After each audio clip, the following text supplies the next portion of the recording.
Hello guys, so in this video we will be going through problem 4 from the module 2 not packet. In this question, a bullet starting from a velocity of 367 meters per second accelerates into a lump of clay and moves 0.0621 meters inside the clay, and we are asked to calculate the acceleration of the bullet. To solve this problem, you must make some assumptions that are not explicitly stated in the problem. You need to assume that the lump of clay is anchored so that it doesn't move, and the final state has the bullet at rest. So let's start by defining a coordinate system. I'm going to have right as positive. You can choose either right or left as positive. It doesn't matter as long as the system is clear and consistent.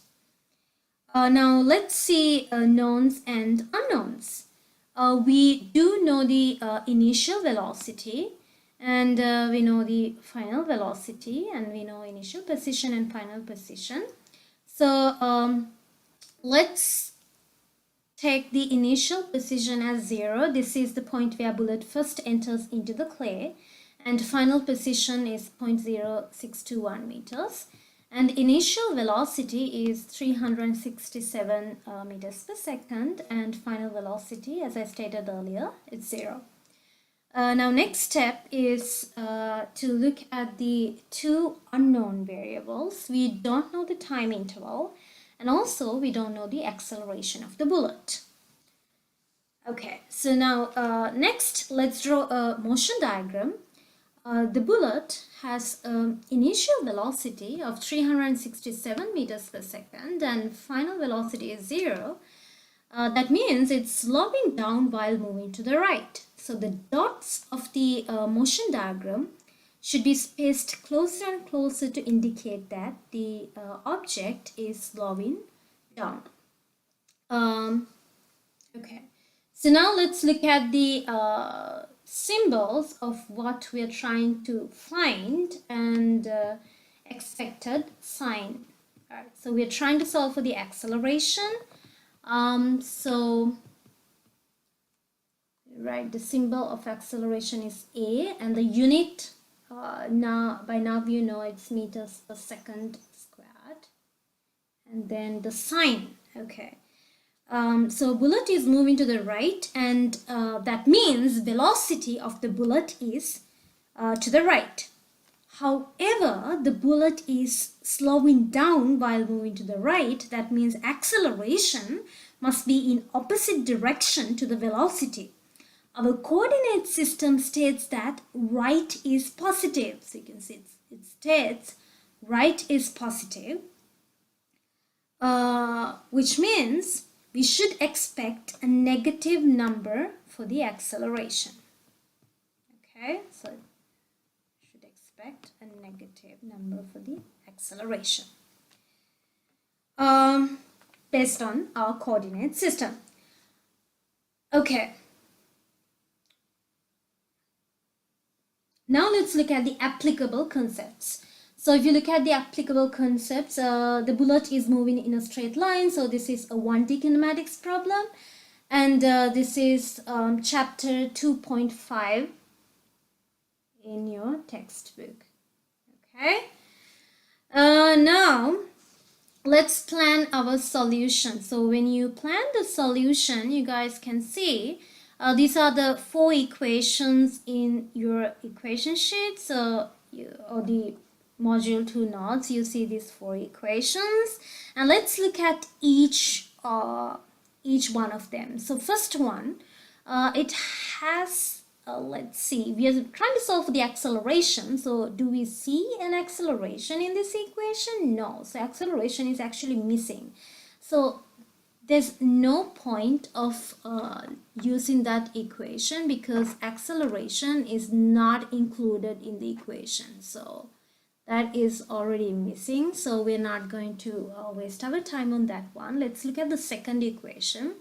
So we know the final velocity, we do know the initial velocity, we don't know the acceleration, and we also don't know the time. So we have two unknowns and we just have one equation. So we cannot solve for two unknowns using one equation. So let's move on to the third equation. We know the final position, we know the initial position, and we know the initial velocity, and we don't know the time, and we also don't know the acceleration. So we have two unknowns, so that one doesn't work. Let's look at the last equation. We do know the final velocity, we do know the initial velocity, and we are solving for the acceleration. That one is an unknown.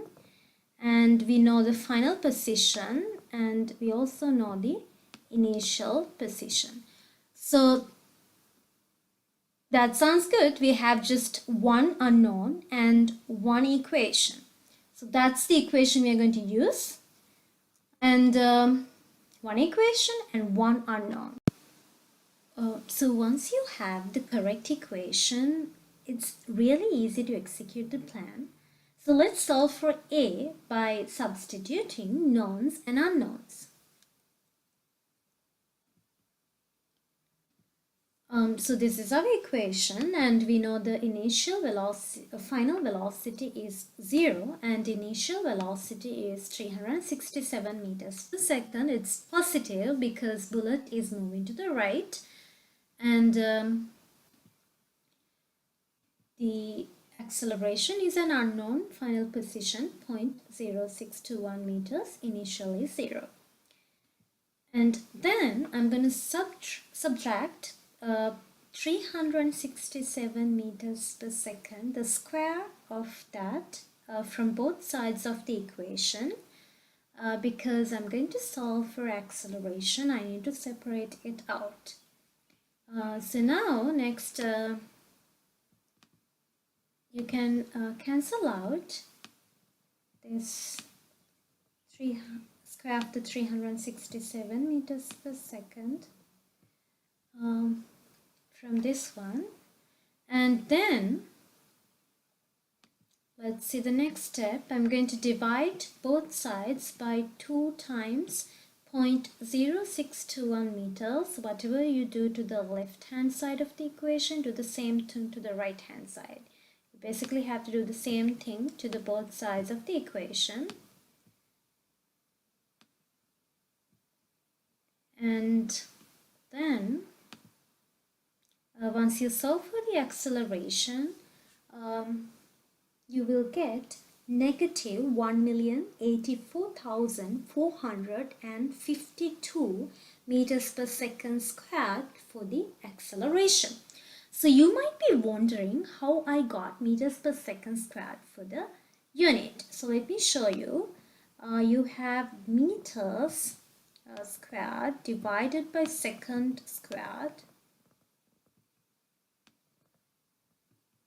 and then you have to divide that by meters. So I'm just looking at the units here, and you have meters squared on the numerator, and then meters in on the denominator. You can cancel out meters to meters, and you're left with meters per second squared. That's how you got the unit for the acceleration. And this is the standard form. I'm going to give the answer in scientific notation. So I rounded it off to 3 significant figures. Negative 1.08 into 10 to the power 6 meters per second square. Okay, so let's check and evaluate. Is the solution complete? Yes, our purpose was to calculate the acceleration. We did that.